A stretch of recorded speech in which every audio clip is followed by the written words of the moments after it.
Bush's presidency was defined by two major foreign policy events, the end of the Cold War and the Gulf War against Saddam Hussein. In both instances, he displayed his deftness for patient diplomacy.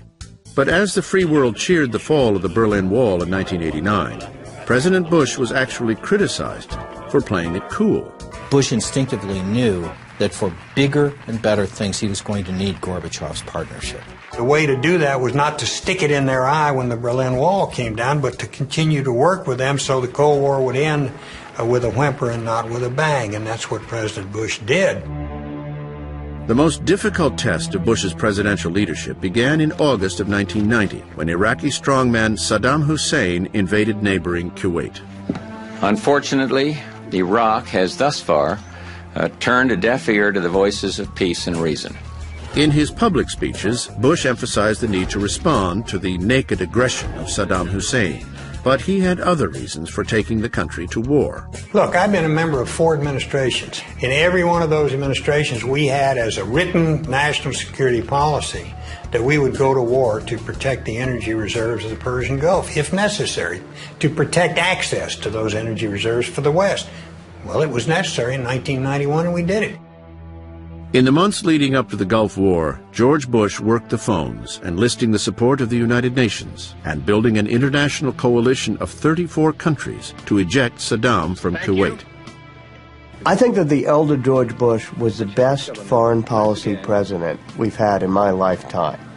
He realized it would be wrong and counterproductive for America to try to do the invasion and be responsible for its aftermath without the support not only of our European allies, but of Arab nations in the region. After 5.5 weeks of aerial bombardment, the ground war began.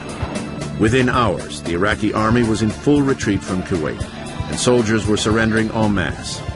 Bush now had an opportunity to send troops into Baghdad to topple Saddam's regime, but instead he declared it was mission accomplished. Leaving Saddam in power was a controversial decision, but one about which Bush had no doubts. Bush may very well have enjoyed a leisurely presidency if not for the terrorist attacks of September 11th, 2001. Freedom itself was attacked this morning by a faceless coward, and freedom will be defended. With the overwhelming support of the American public, Bush launched a military campaign that rid Afghanistan of the terrorist-harboring Taliban government. At the same time, he centralized domestic security under a new federal bureaucracy, the Department of Homeland Security. In his 2002 State of the Union address, Bush seemed to widen the scope of his war on terror to include regimes in North Korea, Iran, and Iraq. States like these and their terrorist allies constitute an axis of evil, arming to threaten the peace of the world. After a failed attempt to win international support for overthrowing Saddam Hussein, Bush used his new doctrine of preemption to launch a unilateral war in Iraq.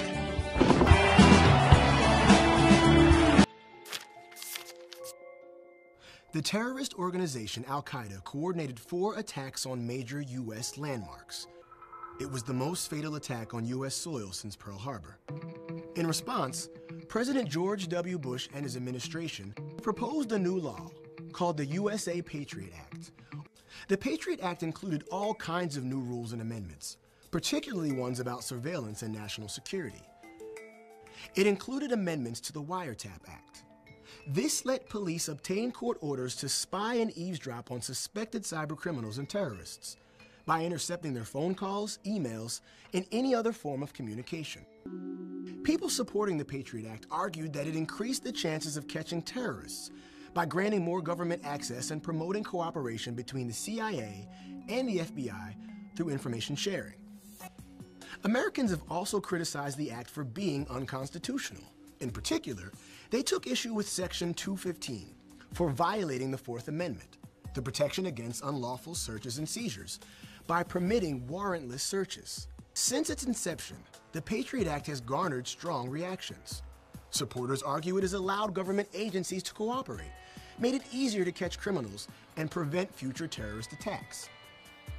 Those against it see surveillance as dangerous and in violation of free speech, infringing on the Bill of Rights with unclear results when it comes to protecting people from terrorism.